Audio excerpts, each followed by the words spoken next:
Imagine a world without fire, where night is a suffocating blackness and cold gnaws at your bones. Our ancient ancestors lived at the mercy of the sun. When it set, fear and chill ruled. Every sound in the darkness could mean danger, with no light to reveal what lurked nearby. Food was raw, tough, and often unsafe. Eating was a struggle, and sickness from spoiled meat was common. Survival meant constant searching for calories, just to make it through another freezing night. People huddled together for warmth, but the darkness isolated them, making true community difficult. There was no hearth, no central fire to gather around, only the cold and the unknown. Stories, if told, were whispered under faint starlight, bonds forged in hardship but lacking warmth. This was a world desperate for change, a world waiting for a spark. Our ancestors watched as lightning set trees ablaze, feeling the warmth from afar. They saw the power of fire, but the challenge was to create and control it, to tame this wild force and make it a tool, a protector, a companion. Mastering fire would become the turning point in human history.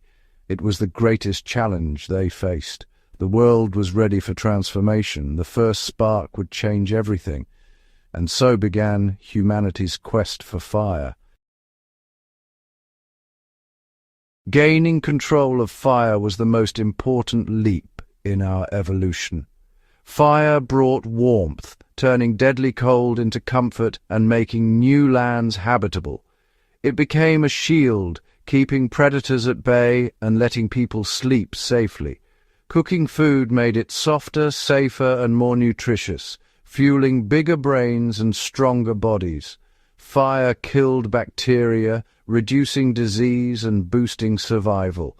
Around the campfire, people gathered, sharing food, stories, and knowledge. The fire extended the day, giving time for tools, repairs, and connection. It became the heart of the community, a place where culture was born. The flickering flames illuminated faces, forging bonds and sparking ideas. Fire was more than survival. It was the foundation of society. It turned hardship into opportunity. It made us safer, smarter, and more connected. The campfire was our first home. In its light, humanity found its future. Fire was life. The hand drill, one of humanity's oldest fire-making tools, relies on pure friction. All you need is a dry fireboard, a straight spindle, and a bundle of fine tinder. Carve a small hole and notch in the fireboard. Place tinder beneath the notch. Spin the spindle rapidly between your palms, pressing down into the board. The challenge is balancing speed and pressure. Too little, no heat. Too much, you tire or break the spindle. As you work, black powder gathers in the notch, smoke rises and the smell of burning wood fills the air. When smoke thickens, tap the board to drop the glowing ember into your tinder. This is the most delicate moment, a fragile spark of life. Gently blow on the ember until it bursts into flame.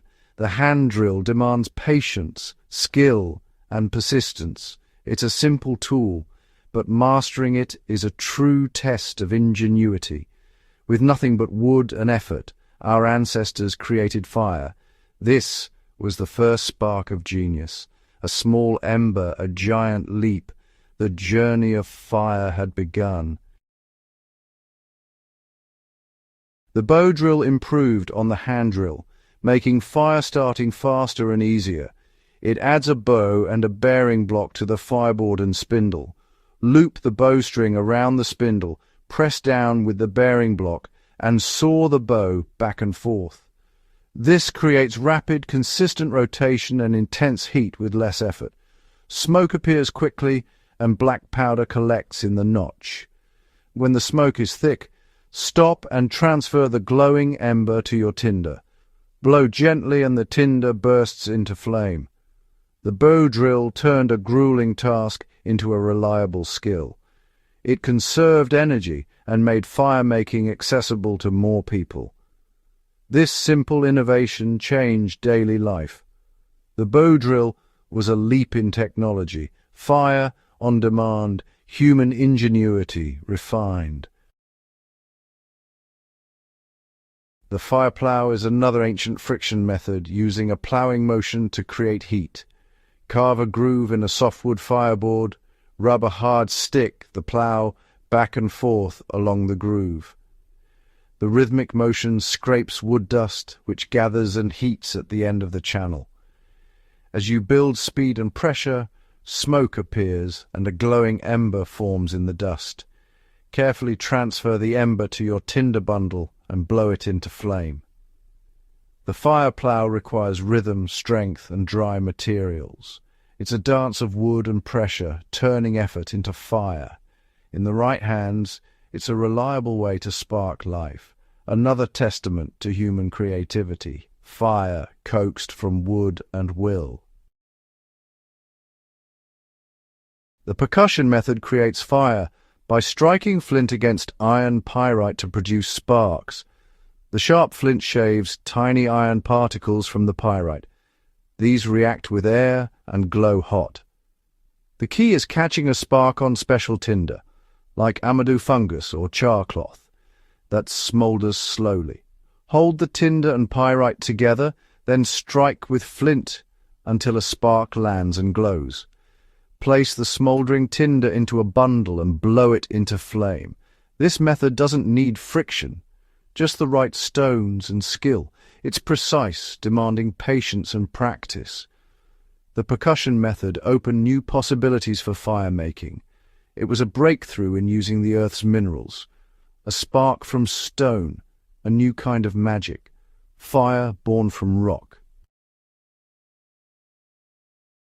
Solar fire starting uses the sun's rays, focused to ignite tinder. Our ancestors shaped clear ice, quartz, or polished metal into lenses or mirrors. On a sunny day, they concentrated sunlight onto dark, fine tinder. Hold the lens steady. The focused light heats the tinder until smoke appears. Soon a glowing ember forms. No friction, no striking, just patience and precision. Blow gently and the ember becomes flame. This method was rare but powerful. A way to borrow fire from the sky. It required clear weather and clever tools. Solar fire starting is a quiet marvel of ancient science. Fire captured from sunlight. Mastering fire took more than luck. It demanded skill, patience, and deep knowledge. The firemaker knew which woods and tinders worked best, and where to find dry materials even after rain. They learned through trial and error, adapting to weather and environment. Creating fire was rarely easy. It often took many attempts and relentless perseverance. The survival of the group depended on their expertise. This was science before science, observation, experimentation, and innovation. The firemaker was a true problem solver, a Stone Age scientist. Their ingenuity shaped our destiny. Firemaking was a triumph of human spirit. It showed our ability to learn, adapt, and overcome. The first flame was a spark of human genius. Mastering fire was the spark that ignited human progress. The campfire became our first kitchen, laboratory, and classroom. Cooking fueled bigger brains and new ideas. Fire let us explore new lands, survive harsh climates, and settle the world. Every flame carried knowledge and hope. The firemaker's skills remind us of our resilience and creativity. We didn't just endure the world, we transformed it. Fire was the beginning of civilization. Its legacy burns in every light, every home, every innovation. The first spark still glows in the human spirit.